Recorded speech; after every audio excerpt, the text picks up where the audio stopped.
آپ دیکھیے کیا چھوٹا کیا بڑا، کیا مرد اور کیا عورت، ہر ایک کے دل میں نبی علیہ السلام کی ایسی محبت تھی کہ لگتا ہے کہ عاشق صادق تھے وہ۔ چنانچہ ایک مرتبہ نبی علیہ السلام نے ارشاد فرمایا کہ جہاد کے لیے تیاری کرو۔ اب مدینے کے ہر گھر میں عورتیں اپنے مردوں کو جہاد کے لیے تیار کر رہی ہیں۔ ایک گھر ایسا بھی تھا کہ جہاں پہ ایک عورت تھی اور اس کا ایک چھوٹا بیٹا تھا۔ اس کا خامند پہلے جہاد میں شہید ہو چکا تھا، گھر میں کوئی مرد نہیں تھا۔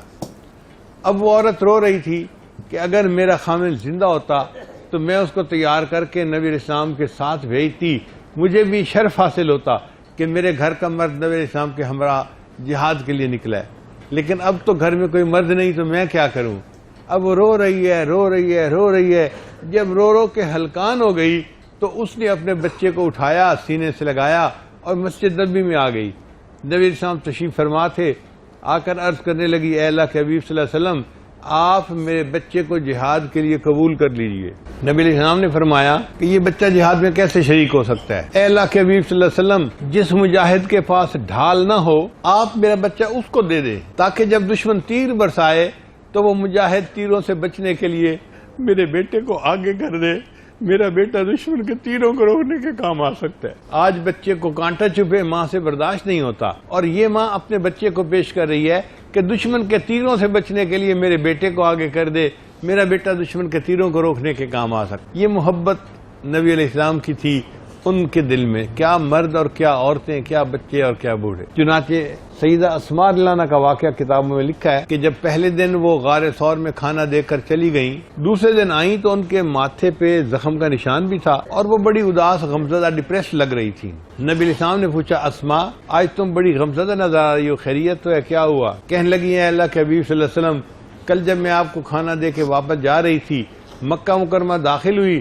تو ابو جہل نے مجھے دیکھ لیا، اس نے مجھے پکڑ لیا، کہنے لگا، اسماء بتاؤ تمہارا باپ کہاں ہے؟ تمہارا باپ وہیں ہوگا جہاں تمہارے پیغمبر ہیں، تمہیں پتہ ہے تمہارے باپ کہاں ہیں؟ اے اللہ کے حبیب سے میں نے جھوٹ نہیں بولا، میں نے کہا مجھے پتہ ہے۔ اس نے کہا پھر بتاؤ وہ کہاں ہے؟ میں نے کہا میں نہیں بتاؤں گی۔ اس نے مجھے دھمکایا، اسماء میں تجھے بہت ماروں گا، تو مجھے جلدی بتا وہ کہاں ہے۔ میں نے کہا میں نہیں بتاؤں گی۔ اے اللہ کے حبیب صلی اللہ علیہ وسلم، اس نے اچانک ایک زوردار تھپڑ جو مجھے لگایا تو میں نیچے گری، چٹان پر میرا ماتھا لگا اور زخم ہوا اور اس سے خون نکلا اور آنکھوں سے آنسو نکل آئے۔ اس نے میرے بال پکڑ کے مجھے کھڑا کیا، کہنے لگا، اسماء بتا، میں تیری جان سے مار دوں گا، تیرا باپ کہاں ہے؟ بتا تمہارے پیغمبر علیہ السلام کہاں ہیں؟ اے اللہ کے حبیب صلی اللہ علیہ وسلم، جب اس نے مجھے کہا میں تمہیں جان سے مار دوں گا ورنہ بتاؤ تمہارے پیغمبر کہاں ہیں، تو اس وقت میں نے اس کو جواب دیا، ابو جہل میری جان تیرے حوالے، میں محمد عربی کو تیرے حوالے نہیں کروں گی۔ ایک چھوٹی بچی ہے اور اس کے دل میں نبی علیہ السلام کی محبت ایسی ہے۔ چنانچہ وہ خوش نصیب لوگ ہیں جن کے دلوں میں نبی علیہ السلام کی محبت ہو۔ عجب چیز ہے عشق شاہ مدینہ، یہی تو ہے عشق حقیقی کا زینہ۔ عجب چیز ہے عشق شاہ مدینہ، یہی تو ہے عشق حقیقی کا زینہ۔ ہے معمور اس عشق سے جس کا سینہ، اسی کا ہے مرنا اسی کا ہے جینا۔ اللہ تعالی ہمیں اپنے حبیب صلی اللہ علیہ وسلم کی سچی محبت عطا فرمائے اور اسی محبت میں پوری زندگی گزارنے کی توفیق عطا فرمائے۔